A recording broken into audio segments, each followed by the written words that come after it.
As mentioned, we are really excited to be here. My name is Andrea. I will be your moderator for tonight's discussion. With me, I have Katie, who will be introducing herself momentarily. Tonight's topic, tonight's discussion is an AMA with a former med school admissions officer. Tonight's topic is all about how to get accepted and what that really looks like. Before we kind of dive right in, we have a couple of housekeeping rules, so to speak. First and foremost, this webinar is recorded. That is always the number one question we get, believe it or not. So yes, you will receive a recording in your inbox within a day or two.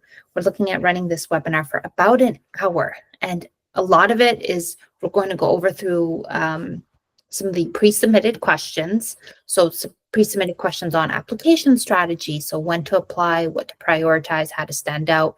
We'll be speaking about personal statements and secondaries. We'll be moving into the MCAT, GPA, that experience balance and what that looks like. And then we'll be speaking about interview prep as well. So we have a ton of pre-submitted questions on these topics, but what we'd love to do is we love our Q&A. So we will actually have an open Q&A towards the end of today's session that where you'll be able to pick Katie's brain. Maybe something we said sparked a question, or maybe when you signed up to be here, you didn't really have any questions, but now a ton come to mind. So we want to make sure that we leave that opportunity for you as well, and that will definitely happen.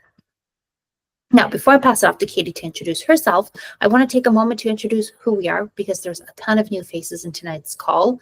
As mentioned, my name is Andrea. I'm with Inspire Advantage. We're a globally recognized admissions consulting and test prep firm with over 16 years of experience. I cannot believe that. We love doing these. This is what we live, breathe, and do. We specialize in helping students gain admission to top graduate healthcare programs. So everything from medicine to nursing, all with a 94% acceptance rate. So our students tend to do really well. Now, we believe in starting this process early, which is why we offer something called pre-health advising for college freshmen.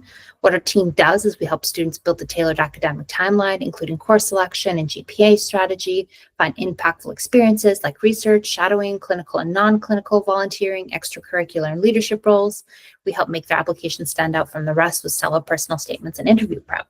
Now, what this does is these lay a strong foundation to differentiate our applicants and make them leave a lasting impression. So in addition, our tutors provide personalized one-on-one test prep for the MCAT, DAT, and GRE. We begin with diagnostic tests, then move into custom study plans, interim progress tracking. Students actually see a score increase on average of 15 points on the MCAT with 45 plus hours of tutoring. And then our 60-hour program actually even has a score guarantee of 515 on the MCAT, 21 on the DAT, and then 320 on the GRE. When it's all said and done and it's time to apply, our all-inclusive application program offers unlimited support through the entire application cycle. So this actually includes crafting a personalized narrative in school lists, perfecting personal statements and secondaries with unlimited edits, providing interview prep, scholarship guidance, and then waitlist strategy. We're very much by our students' side until they receive their acceptance. Our goal is very clear. It's very simple. It's to get our students into the most competitive programs out there. And we want to make sure that everything that we do presents them in the best light possible, right? Ensuring our students shine and then that they get into their top dream schools, especially in this competitive admissions landscape. If you'd like to learn more, we offer personalized consultations via video, phone, or email. No matter where you are in the process, we want to support you. We want to be there for you. Please do not hesitate to reach out. With that being said, Katie, I will pass it off to you to get going. Great. Good evening, everyone. My name is Katie Reuter Munoz. I am a PGY4 of 6 years in plastic and reconstructive surgery at University of Wisconsin. I served on the medical admissions board in medical school, where I went to Virginia Commonwealth University School of Medicine in Richmond, Virginia. And like I said, now I'm in Madison, Wisconsin. In my undergrad, I did a bunch of education kind of background teaching stuff. I love talking about the topic tonight. It is a big topic that I really enjoy talking about, so I'll try to keep it concise. But if you guys have any questions, please throw them in the chat so I can kind of personalize my responses. But otherwise, I'm just going to give out some of my pearls and tips for these common questions that we get and some that you guys submitted. So hopefully it's helpful. Okay, with that, we'll get started. So first kind of questions we get often for the admissions process and strategy. How do admissions officers actually weigh the school-specific fit when reviewing applications, and how can we demonstrate that? So this is a good question, and I will say it's not a clear and cut answer. Different admissions officers and different schools have different preferences and emphasis on this school-specific fit kind of idea. So each school has, a mission statement that emphasizes what that school is particularly interested in recruiting in terms of medical students. A lot of them are redundant or overlap to some degree, but some of them are quite specific. So some things that come to mind are, for example, when a school emphasizes or perhaps when a medical student application emphasizes their interest in innovative research, perhaps an interest in MD, PhD track, something like that, and the school knows that it's not, that's not one of its strengths. Perhaps that's not one of its mission statements. That's not one of the strengths available at the school. It doesn't necessarily mean that that student is out at all by any means, but it may weigh in when they're reviewing applications as to if the student will fit well here. It's not there's not a number value attributed to fit necessarily. It's really the whole application together, and whether that student seems to demonstrate that they would fit in this culture. There are some other things to emphasize that may help you demonstrate that fit in your application, and it really depends on the school. But some things that schools emphasize that you can demonstrate. This research and innovation idea, certainly like helping underserved communities. So if you have experience doing that, if some of your, let's say, clinical experience or volunteer experience is in that would be a school to target if appropriate based on your scores, because that would really demonstrate, look, I have the same kind of personal mission as your school mission. So this is one of the things that you look for, this fit and their mission statement aligning with your own values and interests and experiences. That is one of the things that you look for when applying to medical schools. And it's easy to demonstrate if you have those experiences. It can be a little harder when you start applying to schools that may not necessarily, at least on the surface, meet all of your same kind of experiences. But you want to look for schools that fit you as well. So that means fits your interests, your passions, your experiences, and what you hope to do in medical school and later on as a physician. So this one comes up a lot, and there's kind of a different variation of this later in the PowerPoint as well. But if I have a borderline score, whether that's an MCAT or a GPA, is it better to apply early in the cycle with, say, that weak score? Let's say MCAT, just for the example. Is it better to apply early in the cycle with that weaker score, or wait until I can retake and then apply later in the cycle? And it, of course, comes down to the whole application, of course, but if you are concerned about your score on the MCAT, say it's much lower than you were expecting, you had a migraine that day or couldn't sleep the night before, something like that happened. My baseline advice is really that it is very, very, very important to apply early in the cycle. In fact, it is always my recommendation to students and clients that you apply the first possible day that the application opens, if not the first week. And that is because statistically, your chances of being selected for an interview goes up significantly if you apply early in the cycle. And by early in the cycle, I mean as early as possible, because of the rolling admissions that most schools utilize. So in my impression, one of the most important things you can do to optimize your chances of getting into medical school is to have your materials ready and apply as soon as possible. Now, that gets convoluted when you perhaps have a weaker score than you were expecting, say with your MCAT, which is why I would advise that proactively, you should take your MCAT with enough time to retake it prior to applications. So that usually means at the latest it's February, so that you have time to get 6 weeks to get your MCAT back, and then some time to reschedule and retake it, ideally before applications in late May or June. So my answer to this question is that there's a couple of pieces. One, you should schedule your MCAT such that this is worked into your schedule, that I may not have the score that I want, and need to retake. So that should all be done before applications, and you should necessitate applying as early as possible. And that means ideally within the first week at least, that applications are open. So my answer to this question is really, it's better to apply early, but have the MCAT score that you want. The most important thing to understand, I think, is that your best chance of getting into medical school is the first time that you apply. So you have to have the strongest possible application the first time you apply. Now, lots of people get in on their second application cycle, third application cycle even, but your best chance statistically of getting in is your first time. So you have to make sure that your first application is the strongest you think it could possibly be, because the next time you get reviewed, your second and third time through, the bar is a little bit higher. What you have to demonstrate is a little bit higher. And so I guess that would be my answer, is make sure you have the best possible presentation, whether that be MCAT, GPA, whatever, the first time you apply. And if that means you need to delay a cycle, then perhaps that's the case. Like I said, everyone's application is a little different, but that's my 2 cents on that. How many reach schools are too many, and how can I realistically assess where I'm competitive? This is a very common question that we get with clients, and it's something that I work on with each of them from a unique perspective for each of them when I'm working one-on-one with a student. So I'll answer the second part of this question first, which is, how can I realistically assess where I'll be competitive? So it's hard because this is a lot of the application is a subjective thing, but there are some objective measures that medical school admissions committees use, which is, of course, GPA and MCAT.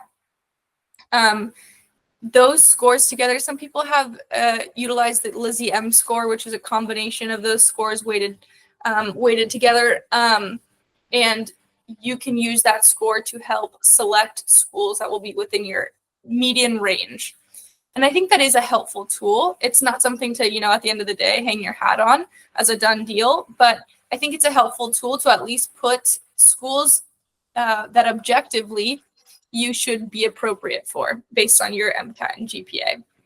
And then within that clump of schools that you're appropriate for to apply, then you should look further into those schools and see if you match their fit. See if your experiences and interests match what those schools are hoping to find in applicants. And we usually say, in terms of answering the first part of this question, how many reach schools are too many? It depends actually on how many schools you're applying to overall. We usually say, for example, 30 is a great number for applications in total. You can apply to 30 schools, which of course is expensive and burdensome, but of course we're trying to do our best to optimize your chances here. If you can apply to 30 schools, 5 to 10 of those, somewhere in that range, can be reach schools. 5 to 10 of those, somewhere in that range, can be quote unquote safety schools. It's really hard to say safety in this process because it's so competitive, but what I mean by safety schools is schools that based on your objective data, GPA and MCAT, you should be above the average folks that matriculate. So five or so of those should be your safety schools, and then the rest should fall within ideally your target range, which is schools that are right around the area that you are in terms of MCAT and GPA. And like I said, you want to look within that range more specifically and find which schools would be better fits, whether that be geography or mission statements, or like opportunities that they have available that meet your own priorities. So how many reach schools are too many? It's a hard question to give a firm answer on. I wouldn't do more than 5 or 10. 10 is the absolute most. I probably would do less than that. These are schools that, statistically, it's unlikely that you will matriculate into, but you may have stronger reasons that you're a great fit there. So there are some schools that you may apply to that are reach schools objectively, but you have experience in like the exact thing that they focus in. So there were some places where I was from when I was applying that really were looking for applicants that had this one specific trait, which is like helping this specific underserved population in this area. And if you had that, maybe that would be a reach school for you that you would fit into well, and you may have better chances at. So just something to consider. Hello. Hello.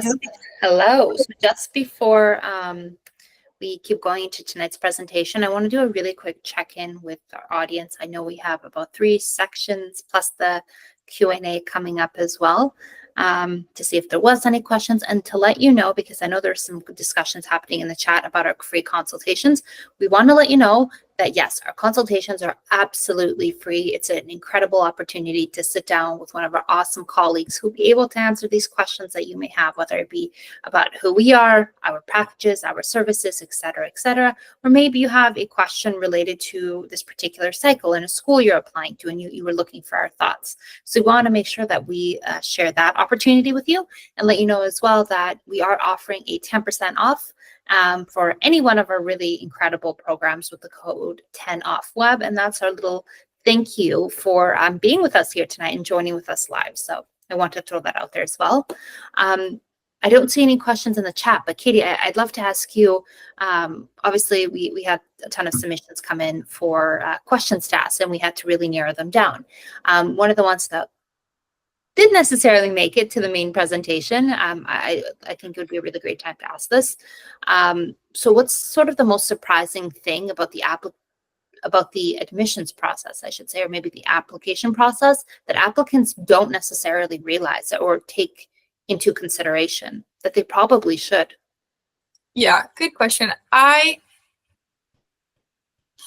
There's a couple of things that come to mind. I think maybe one thing that applicants don't consider or maybe don't really fully appreciate during the application cycle themselves, I know I didn't, is that there is a human behind the application review.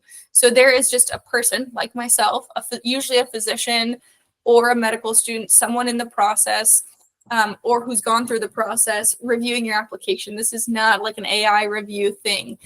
So there is a person reading your application, and I think that's important to appreciate because it really helps me now on the other side of things appreciate when I get, like, say, an application or a personal statement that is really genuine and helps me to understand the applicant as a person better. That really shines. And I think there's a portion of this, there's actually a portion of this talk that I'll talk about it more, but it's important to remember that it's a human reading these applications. And so it's not just your personal statement, and your applications should not just be check boxes. I did this thing for this many hours and I learned a lot. That really is not helpful for the reviewers to understand you as a person. And in order to want to interview you, I have to want to meet you, and I have to understand who you are as a person, in addition to all of your experiences and your grades and whatnot.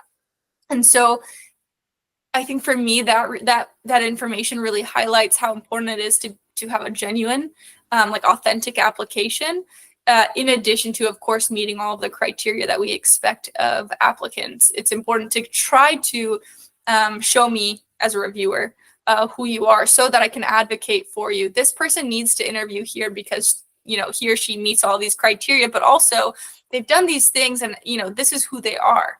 So it's easier as a reviewer to advocate for someone to receive an interview if you have some evidence as to the character of the person that you're advocating for. So I guess that's I don't know if it's not surprising, I guess, but it's something that I think a lot of applicants don't really think about or consider. And it's one of the tips I guess I would have is to keep that in mind. Amazing. Thank you for that. So I think we can save any more questions towards the end, and I will let you speak about personal statements now. Okay, great. Thank you.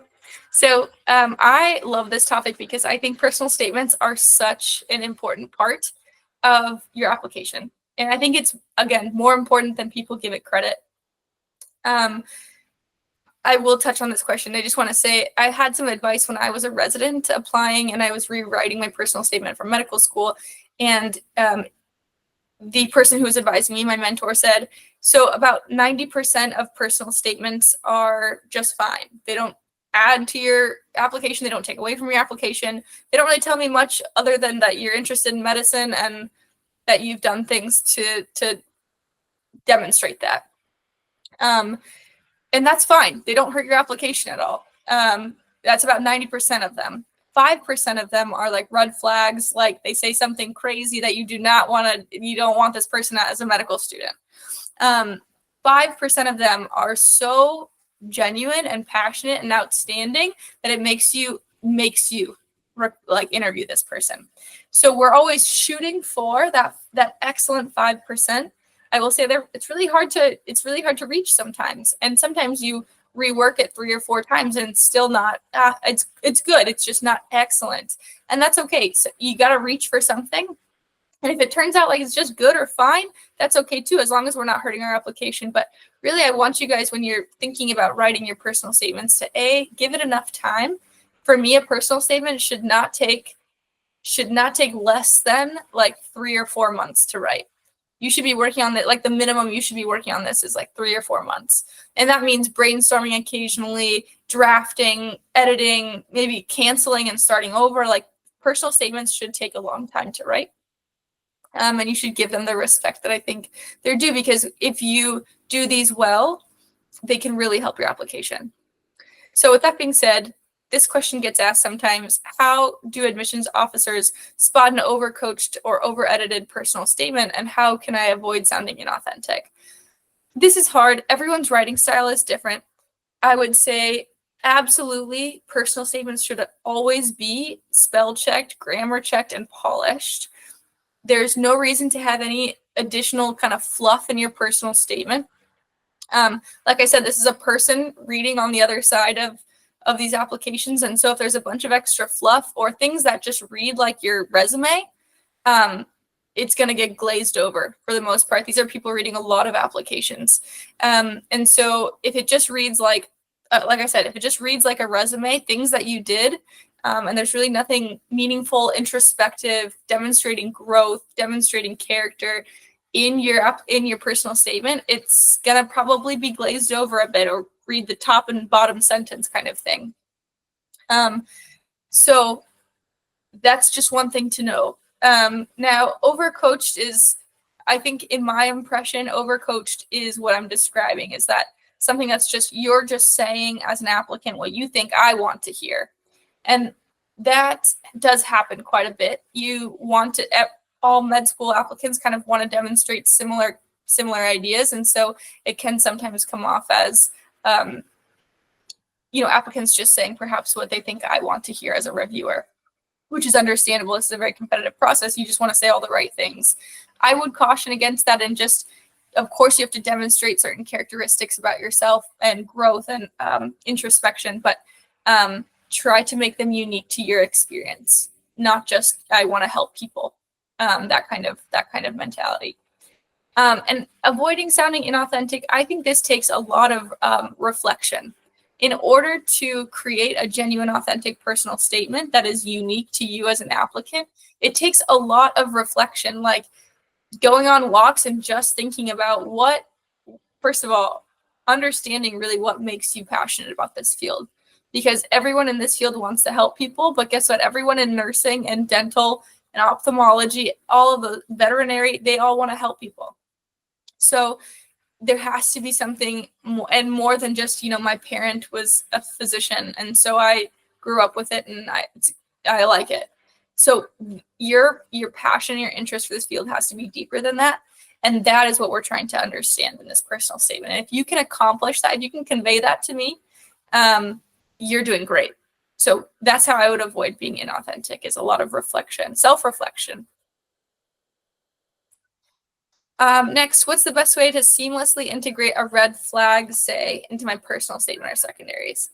This can be challenging. So lots of applications, lots of successful applications have something of an orange or a red flag. And the most common of those would be a low MCAT or GPA. But there can be others too, like, failing a class or something like that, or others, more social situations, things like that. Depending on what the red flag itself is, may cause you to treat it a little bit differently in your application. I would say, in general, my view on this, as someone who has been on both sides of this, and now is in the admissions committee for residency as well, is to not try to hide it and not tiptoe around the issue. My view on this, usually it's like, let's say it's a low MCAT score or something like that, or a failed class. Let's say it's a failed class that you've had to retake. My view on this is you want to not shy away from this. Doesn't mean you have to make it front and center, but not shy away from it. If you're asked a question about, a lot of times on secondaries, there's like what was one challenging thing that, an obstacle you had to overcome or something like that. Don't shy away from it. Address the issue. I had, going into my MCAT, I was feeling very well prepared. For whatever reason, someone passed away ahead of time. I didn't have the time to study, or I had a migraine the day of, whatever it is. My MCAT score was not as good as not as high as I would like it to be, and it wasn't as high as, say, it was on my practice tests.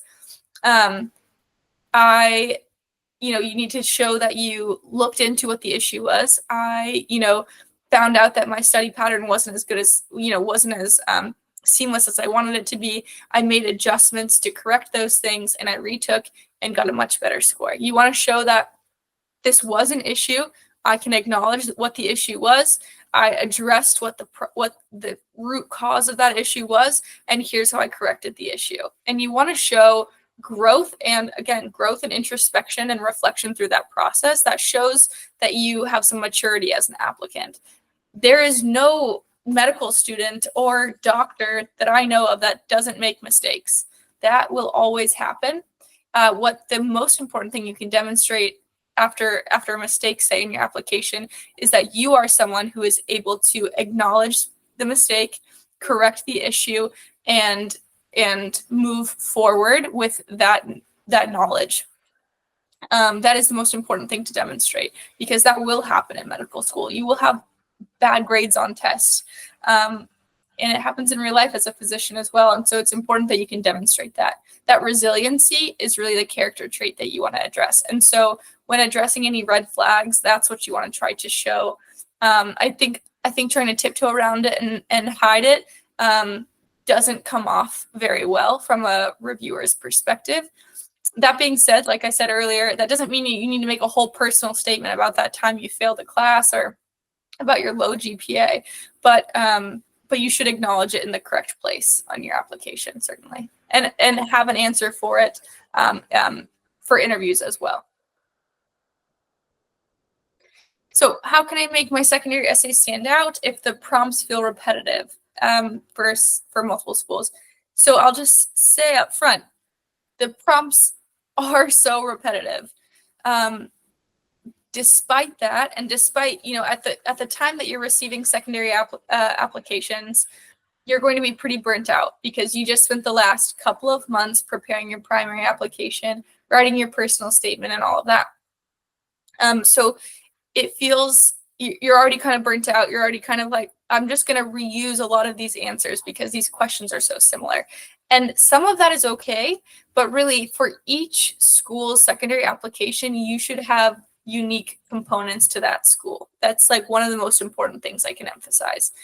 Because as a reviewer, receiving a secondary essay from an applicant back that is completely vague and generic and has nothing specific to do with that school is a red flag. It shows lack of effort, lack of interest. I guess those are the main things. Shows lack of effort and interest. And I would much rather take an applicant that's maybe not as stunning on paper, but really cares about the school and cares about putting effort into these answers. I would much rather interview that person. So it's important that you take the time to answer these in a way that is school specific. Now, a lot of questions that are redundant across multiple schools, mostly like why medicine, why this school, obstacles you've overcome, how you would add to the diversity of the school. These questions get asked on 80% of secondaries. So it's okay to have, a canned kind of response for those, as long as, you edit it in a way that makes sense for the school to apply to that school in specific. It's okay to say, I have the same why medicine answer for all of these schools, but make it so that it fits with the school's mission. Edit it in a way that shows that you care about the application and about that school in particular. But otherwise, it's okay to reuse some pieces. It's okay to reuse some stories. Just make it unique to that school, and it will demonstrate an interest that's really stands out on your application. Okay, moving into kind of balancing our application. These are questions that we get a lot, because I think the expectation for applicants is that they should have this stunning application that has only strengths, no weaknesses. I should have thousands of hours of clinical, of non-clinical, of shadowing, of volunteering, of work, and it's just not possible to do. There's no application that I have seen or worked with that has no weaknesses. Every application has a weakness somewhere, whether that's in research or volunteer or whatever it may be. And so we, as counselors, but also you as applicants, should find ways to highlight and advertise and emphasize the things that you have done, and not necessarily downplay, but just perhaps bring a little less attention from those weak areas. And that is the whole point of these applications, is to show what you have done and advertise yourself well. So finding this balance is important in your application. So how do you evaluate students with a strong MCAT but weaker GPA, or vice versa, which is harder to overcome? I would say overall, we're looking at both numbers kind of as an aggregate. The GPA, however, is a more longitudinal piece of data to support your academic potential as an applicant. So the MCAT score is one test. And yes, it's a very important test that everyone knows is important. Everyone has similar resources to do well on this test. And yeah, you probably studied for 3 to 6 months for this test. So there is some longitudinal component, some chronicity component to the MCAT. And a good score is important, honestly, whether that's fair or unfair. But a GPA tells me your A, trajectory, and B, longitudinal academic potential. Is this someone who just had a great day and really prioritized their MCAT and has a super high MCAT?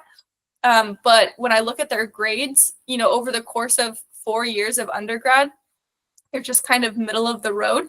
That is really a better predictor of how you will do in the long term, say in medical school, in my opinion, than just a great MCAT score. I think you should, ideally you're shooting for the best of both worlds, right? You've got a good GPA and a great MCAT, but that's, again, not always reality. So I think if you can prioritize, it's hard to say, there's not one that's more important than the other, really. I think they're both important. I think the other thing to consider about GPA is that we can see the trajectory of your GPA. So maybe if your GPA is not as strong as you'd like it to be, but I can see that you started a little slow or weak, and in the last 2 years you've been straight A's, that's helpful to see. That means you figured it out along the way, and that gives me an idea that you'll be able to do that same exact kind of figure it out along the way thing in medical school. I don't think there's one that's like harder to overcome than another.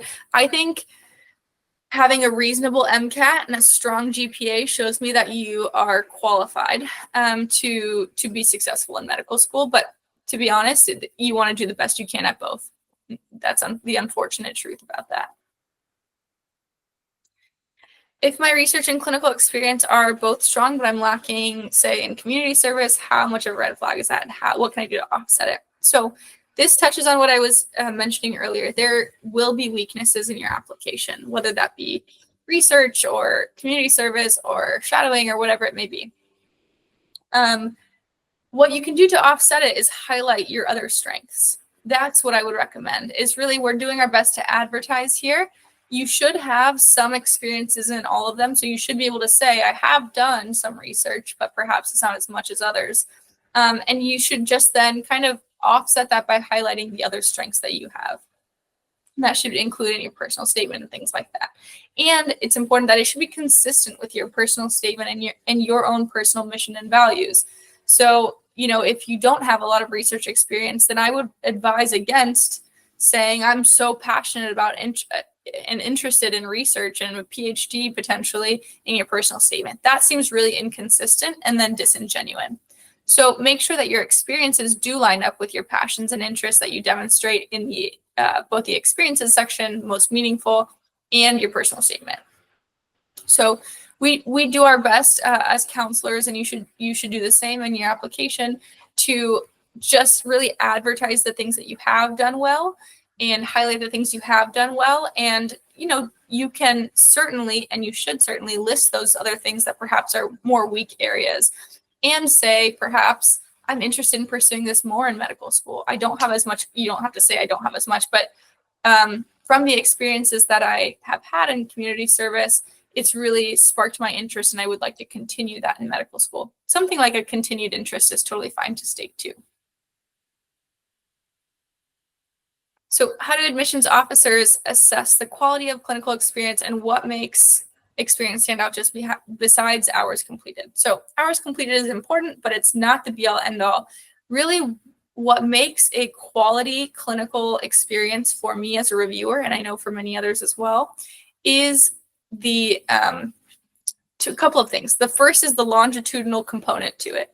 So I would as a reviewer, much rather see that you did maybe 2 hours every other week in this clinical experience, as opposed for 2 years, 3 years, as opposed to I did 30 hours over the last 2 weeks in this clinical experience. So that's great. You get a lot of experience, a lot of hands-on components to that, but I would much rather see a longitudinal, dedicated kind of time to this experience than just one or two short bursts, because that shows me that you have had this interest and passion for a long time. And I know that's not always possible. People come to medicine late. But if you have the ability to do so, a longitudinal experience is much more meaningful in your application than a kind of a short burst. Now, don't get me wrong, I had plenty of short bursts on my application as well. But if you can, I would prioritize a more long-term kind of experience. The other thing that makes clinical experiences stand out is perhaps the letter of recommendation that you can obtain from them. So if you are talking about a clinical experience that you had, and then I'm able to see that that person that you had that with wrote a letter of recommendation for you, and that letter of recommendation seems like they really know you and they want to advocate strongly for you, that makes that experience much more meaningful. That means that I can feel comfortable as a reviewer to know that they got to know you pretty well, and that they feel, as a physician or whatever it may be, they feel that you would be a good medical student and physician. That's helpful for me to know that this was a significant clinical experience for you. And it gives me both sides of the story. It's not just the applicant saying, this was a really meaningful experience to me. It's also the, say, physician you're shadowing or whatever it may be, saying, I think this is really meaningful for them, and I can tell because of these things that they're going to be a great medical school applicant or physician. Oh, I love talking about this. I know I want to leave time for questions, so I'll try and run through these a little quick. I love talking about interview stuff, though. So what strategies make interview responses stand out while being concise and relevant? This, I think, highlights something I think is so important. You cannot over-prepare for an interview. Your interview responses should not be memorized, but they should be rehearsed. You should have practiced these a few times with as many people as you can find to do it for the most common questions. There are going to be a handful of questions that you're going to get at every single interview, and you should have strong practice answers for those. Not memorized, but at least practiced. You know where this question is going. You don't feel the need to ramble. You have clear, concise answers for these. Really, one of the most important things you can do is practice for these interviews, and that is not just a couple times or mock interviews at your school. That can be with anyone you know that you trust their review of. There's a hand raised. Can you put that in the chat, or should I call? What do you think, Andrea? Yeah, if you could put that in the chat, your question in the chat, that would be great. I'm happy to answer, yeah. And Katie, I'm going to wrap up here in just a couple minutes. And we have 20 minutes or so definitely take your time with these questions. We have time for the additional questions as well. Okay, great. I want to be respectful of everyone's time. How can I prepare for MMI if my school doesn't offer mock interviews? Don't have a reliable way to practice live scenarios. Good question. So for anyone who doesn't know, MMI is multiple mini interview format. There is generally kind of two ways that you can be interviewed for medical school, and it's this multiple mini interviews or kind of like a traditional panel or one-on-one. The multiple mini interviews are a combination of both like traditional interview type questions and situational kind of context, sometimes acting out kind of role play interview stations. And there's usually 8 to 10 of them, and they're short.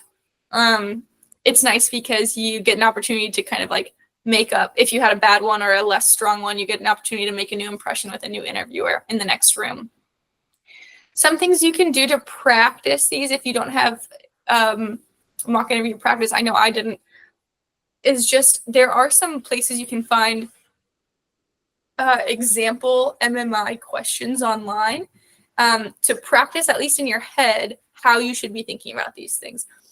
MMI is important to demonstrate your ability to communicate, critical thinking, teamwork at times, things like that, in addition to just like your generic interview responses. So some examples of MMI rooms are usually, there's usually some ethical situation. So for example, a teenager comes in with her parents. She wants to talk about birth control, but she doesn't want you to tell her parents, something like that. How would you handle that situation?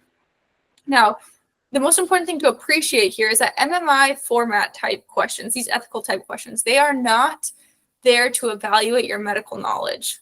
They are there to evaluate your critical thinking skills, your social intelligence, and your communication abilities. So you don't have to have the right answer, but you have to be able to think critically and work with the patient, respond to a patient in a way that you would empathetically, in a way that you would, in real life, and work through kind of these complicated issues. There's no right answer to this. There's no like, yep, they checkbox, they got the answer right. That does not happen. Really what we're here to assess in MMI is how you thought through this issue.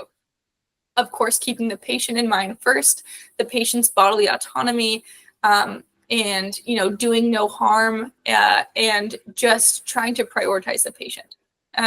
So I would say you can practice these ideas, at least these concepts, on your own. There are some examples online of things, how to work through example questions and then how to work through them.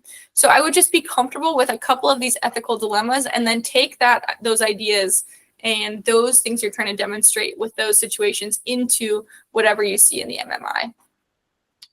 The other thing I'll say is the other options for stations could be like some teamwork activities. It's really important that you remember that that is your teammate. You are not competing with that person. I think one of these questions is some mistakes that folks make, and it is that they're trying to somehow beat the other applicant in these teamwork activities, and that is really kind of an orange or red flag. So just keep that in mind. So on to that exact point, common mistakes that you can make in interviews.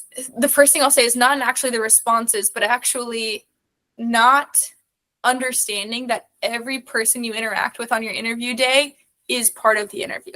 So being polite to front desk staff, being polite to other applicants, being professional and polite in all situations is part of your interview day. I will say that it's not totally unusual to have, an applicant come up and review for the admissions committee that unfortunately did something really kind of offensive or heinous to people they thought that weren't a part of the day. So they were totally polite and professional to their interviewers, but they were incredibly rude to the front desk staff or secretary or admin that was guiding them through, the day, something like that. So really important to be your professional, polite self at all times.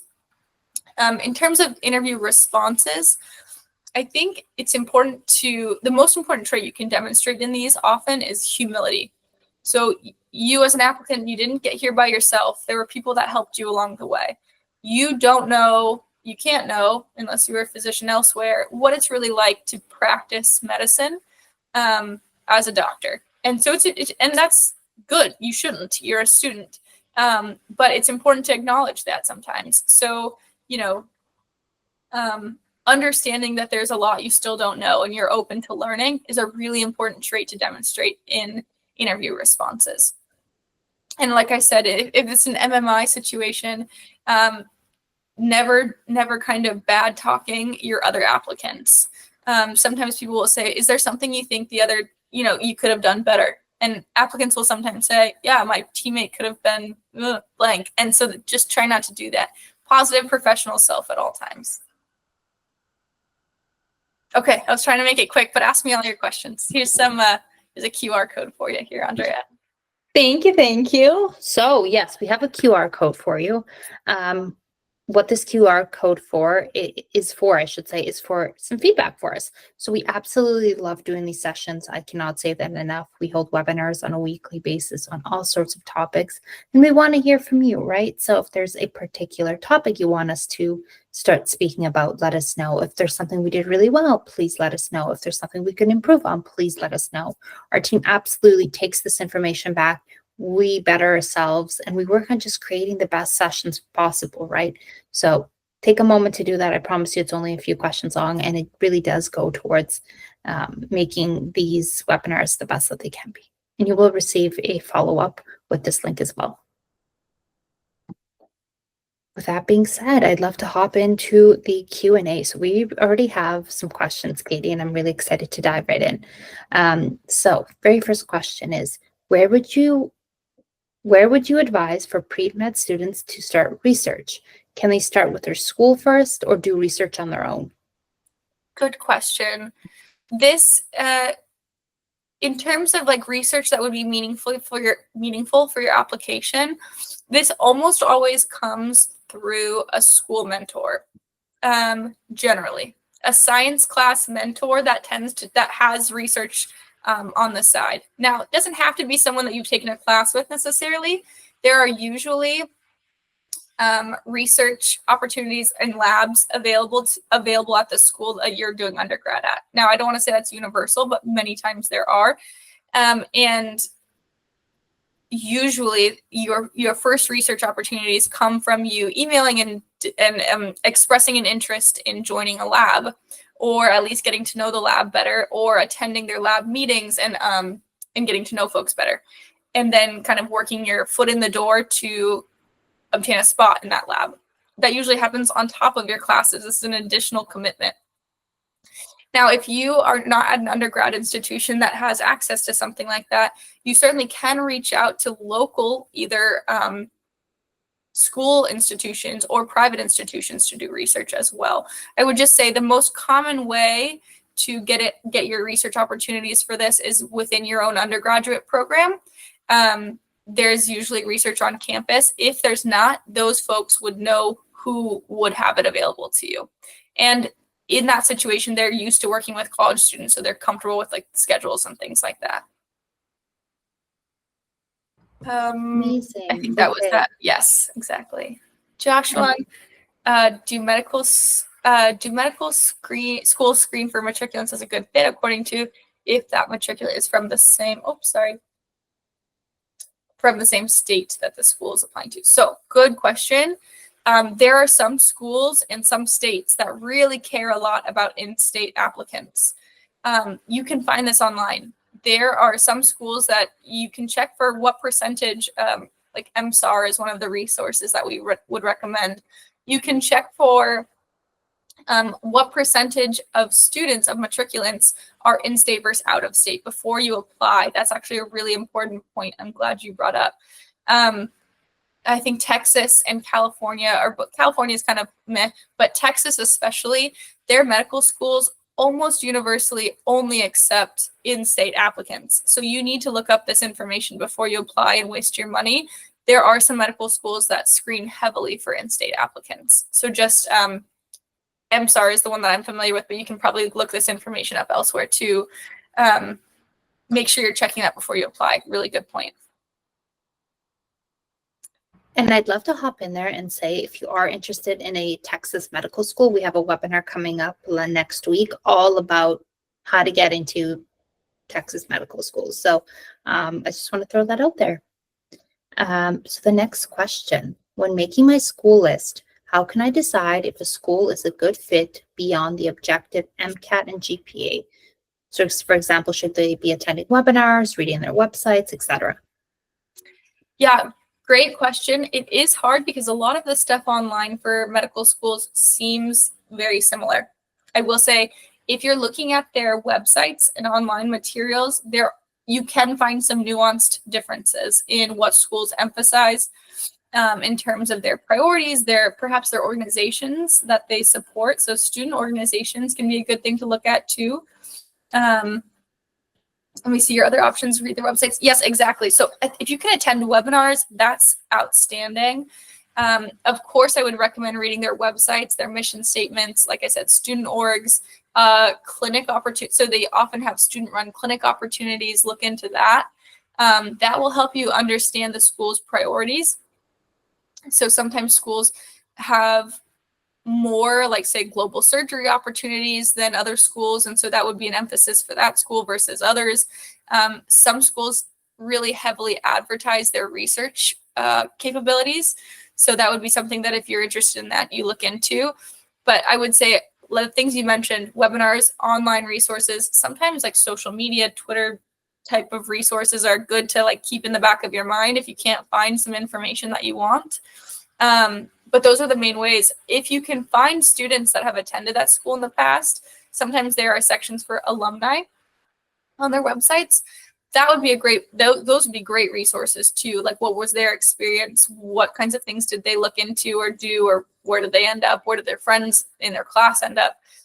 Alumni is a great source. Sometimes I would say Reddit for me, like those types of online forums, are a little hit or miss because you never know who they're coming from or what their context is, but sometimes those can be helpful kind of leads as to school culture and things like that. Amazing. We have some incredible questions coming in. The next one is, do med schools look at passion projects like podcasts or websites students make that reflect their passion pathways? Absolutely. I don't know if this question is specifically saying, like, do we consider it or do we specifically go to them? But the answer is probably both yes. We absolutely consider it. It is something that can really stand out in your application, especially if it's medical related, but honestly, also if it's not medical related. If you have a passion for, I don't know, some kind of engineering or design or something like that, and that is on your application, which it should be, by the way, if you're doing something like that, especially like podcasts or websites. That is really important information. It helps me understand who you are and what your interests are. And a lot of times those things line up with a reviewer's interests. And so that's like really strongly able, like something that I can relate to as a reviewer. So you should definitely include it. We definitely like to see it. And then as some, backup, sometimes, I don't know if your question is even asking this, but students sometimes ask, do the admissions committee like look into the things that I write?